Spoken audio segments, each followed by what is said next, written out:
চন্দ্রের দ্বিতীয় পক্ষের কলেজ পড়ুয়া মেয়ে ধারাবাহিকে তাকে দেখানো হচ্ছে ১৯ বছরের।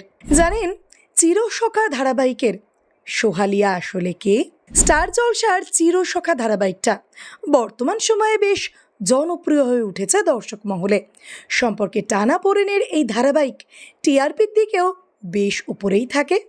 সিরিয়ালে দেখানো হয়েছিল কমলিনী তার ৩ ছেলে মেয়ে এবং শাশুড়িকে নিয়ে থাকে।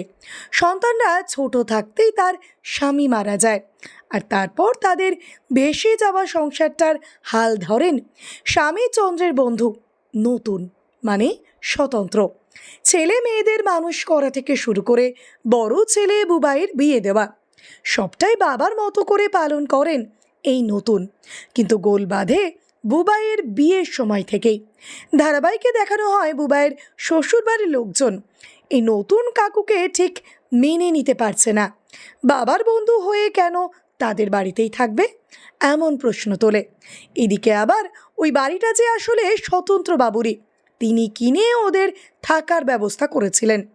এসবের মধ্যে আবার কমলিনীর সঙ্গে নতুনের পরকীয়ার সম্পর্ক নিয়েও কাটা ছেঁড়া চলতে থাকে। এইসব চলতে চলতে একদিন প্রায় ২০ বছর পর খারাপ অভিসন্ধি নিয়ে ফিরে আসে কমলিনীর স্বামী চন্দ্র। সে জানায় স্মৃতি হারিয়ে হোমে ছিল, কিন্তু কিছুদিন পরেই সোহিনী এবং সোহালিয়া এসে হাজির হয় সেখানে আর দাবি করে তারা চন্দ্রের স্ত্রী এবং মেয়ে।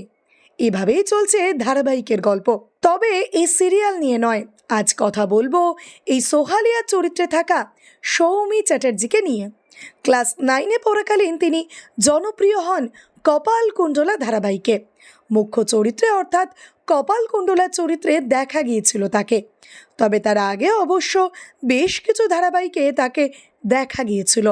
তার ছোট পর্দায় হাতেখড়ি হয় ২০১৭ সালে। কৃষ্ণকলি সিরিয়ালেও তাকে দেখা গিয়েছিল। তারপর বেশ কিছুদিন পর ফিরে এলেন চিরসখার সোহালিয়া হয়ে। ধারাবাহিকে তার চরিত্রটা পজিটিভ বলেই মনে হচ্ছে।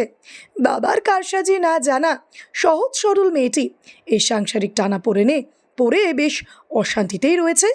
বাড়ি ছেড়ে অন্য বাড়িতে এসে থাকতে তার যে কিছুটা অসুবিধে হচ্ছে তা ধারাবাহিকের নিয়মিত দর্শকরা বেশ বুঝতে পারছেন।